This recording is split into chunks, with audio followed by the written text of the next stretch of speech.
মেলা নইতে এসে, তিন পাগলে হইল মেলা নইতে এসে, ওরে মন নইতে এসে তোরা কেউ যাস নেই ও পাগলের কাছে, তোরা কেউ যাস নেই ও পাগলের কাছে, তোরা কেউ যাস নেই ও পাগলের কাছে। জীবন যাপন করতে হলে সব কর্ম থেকে অব্যাহতি নিতে হয়।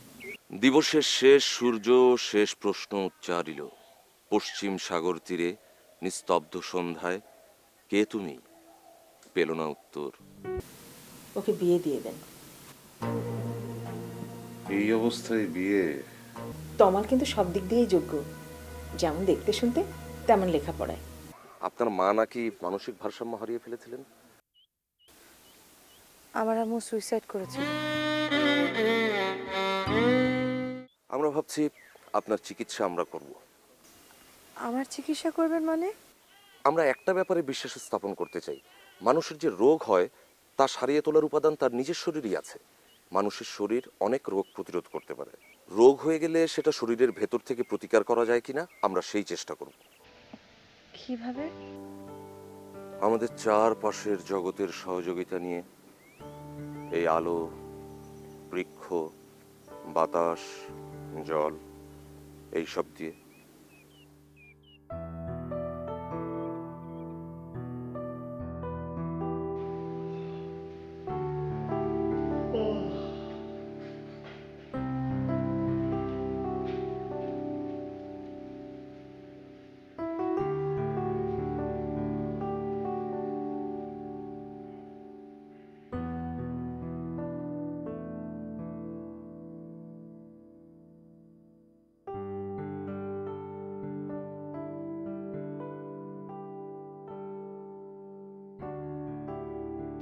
ঘুম ভাঙলো?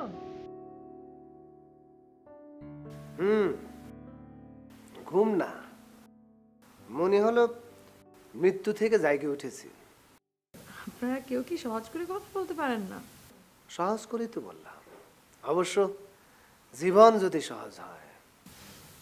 আচ্ছা ঠিক আছে, ফ্রেশ হয়ে নিন, একসাথে নাস্তা করব। উনি উঠেছেন? উনি উঠেছেন, কিন্তু উনি আজ কিছু খাবেন না। উনি কারোর সাথে কথাও কবেন না, এমনকি ঘর থেকেও নাকি বের হবেন না। মানে? মানে হচ্ছে গিয়ে উনি ধ্যানে বসেছেন, সন্ধ্যার পর আমাদের সাথে কথা কবেন। কি অদ্ভুত, উনি তো সত্যি পাগল দেখছি। হ্যাঁ, ওনারা দুজন সত্যি পাগল, আর আমি শুধু ভাবের পাগল। আপনিও পাগল কম না। আচ্ছা ঠিক আছে, ফ্রেশ হয়ে নিন, আমি আসছি। আচ্ছা, আমাকে কি একটা কলমার সাথে এক টুকরো কাগজ দেওয়া যাবে? আসেন আমার সাথে।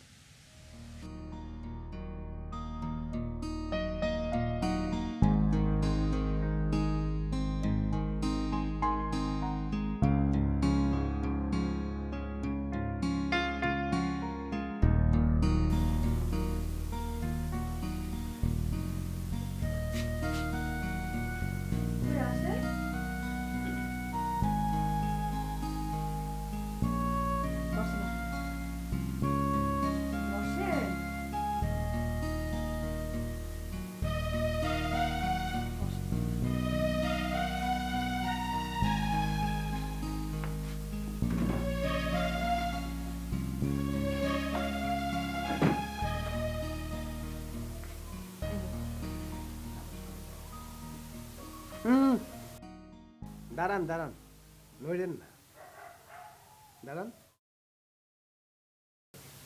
মানে কি?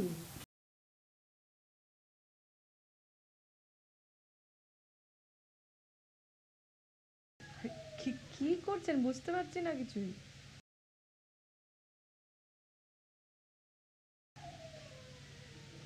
কি করছেন কি আসলে?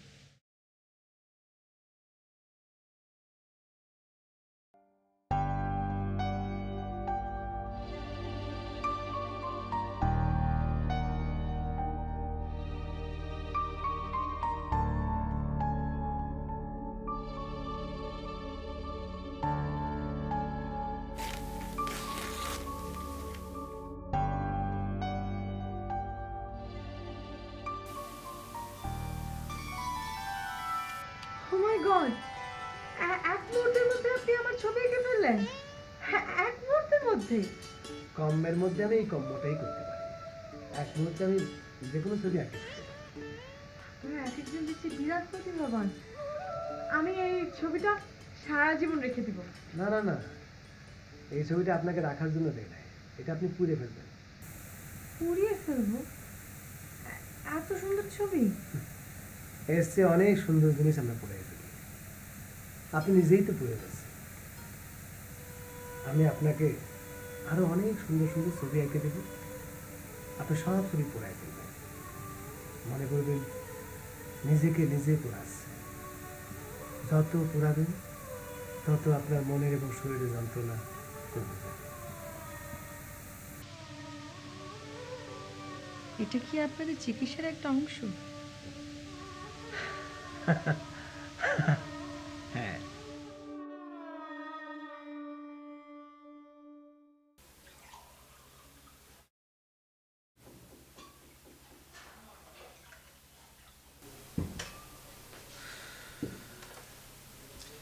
ধন্যবাদ। উনি কি সত্যি কিছু খাবেন না? ওনাকে ডাকেন না। না থাক, ও যখন নিষেধ করে দিয়েছে। কি অদ্ভুত। আচ্ছা দেখি কি আছে খাবার। ডিম ভাজি,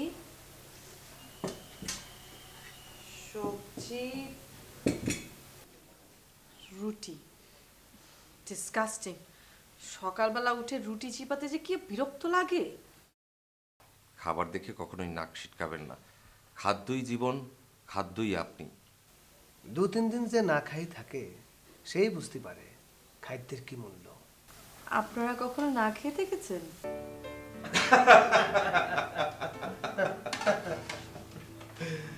শোনো নীরা, আমাদের তিনজনের যখন প্রথম দেখা হয় তখন আমরা তিনজনই 3 দিন ধরে না খেয়েছিলাম। ও মাই গড, 3 দিন? আপনি কখনো না খেয়ে থাকেননি না? না, ছোটবেলা থেকেই আমাকে জোর করেই খাওয়ানো হতো। আমি না খেতে চাইলেও আম্মু জোর করে খাওয়াতো। তালি পরে আর কি করে বুঝবেন জীবনের মানে? জীবনের মানে বুঝতে হলে পরে 2-1 দিন না খেয়ে থাকাটা জরুরি। যান, আজ তাহলে আমি খাবো না। না, শখ করে না খেয়ে থাকলে তো হবে না, কারণ আপনি জানেন আপনি এখন না খেলেও চাইলেই খেতে পারবেন। একবেলা খাবার পর তার পরের বেলার খাবার কোথা থেকে জোগাড় হবে সেটা যে জানে না, সেই জানে খাবারের মূল্য। জানেন, আমি একসময় খাবার পেলেই বেশি করে খেয়ে নিতাম। কেন জানেন? কারণ পরের বার কখন খেতে পাবো সেটা তো জানতাম না। কি অদ্ভুত আপনাদের জীবন অভিজ্ঞতা। আমরা তাহলে এখন খাওয়া শুরু করতে পারি। খাবার সামনে নিয়ে বসে থাকতে নেই, কারণ খাবারও একটা ইবাদত। তাহলে এখন থেকেই আমাদের চিকিৎসা শুরু হচ্ছে। খাওয়াও একটা চিকিৎসা। মানুষের যত রোগ তার বেশিরভাগ তৈরি হয় কিন্তু খাদ্য গ্রহণের মাধ্যমে। আপনি জানেন, পৃথিবীতে যত মানুষ মারা যায় না খেয়ে তার চেয়ে অনেক বেশি মানুষ মারা যায় খেয়ে। খাদ্য হচ্ছে আমাদের সত্তার একটি অংশ। আমরা যা খাই আমরা কিন্তু বস্তুত তাই। আমাদের এই শরীর হচ্ছে আমাদের সারা জীবনের খাবারের যোগফল। তাই খাদ্যকে কখনোই অসম্মান করবেন না। নিন।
বসেন না মানে বসেন না।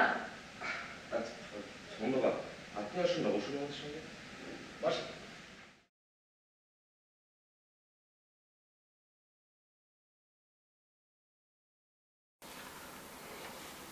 এবার বলুন, খাবার কেমন লাগলো আপনাদের?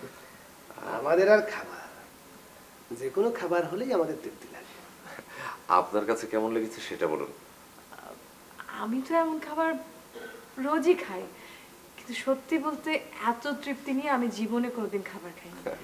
আর খাওয়া যে একটা ইবাদত, এটা আমি আজকে বুঝতে পারলাম। যখন আপনি জীবনের প্রতি শ্রদ্ধাশীল হবেন, তখন আপনার জীবনের প্রতিটি মুহূর্তই হচ্ছে ইবাদত। কি সুন্দর করে যে বলেন, আমার ইচ্ছে করছে আপনাদের কথাগুলো লিখে রাখি।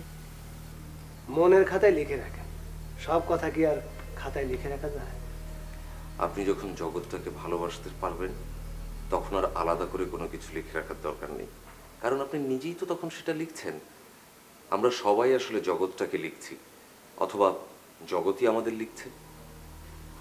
আহা, কি অসাধারণ, কি অসাধারণ। সত্যি এক একটা নতুন সকাল যেন নতুন একটা জীবন।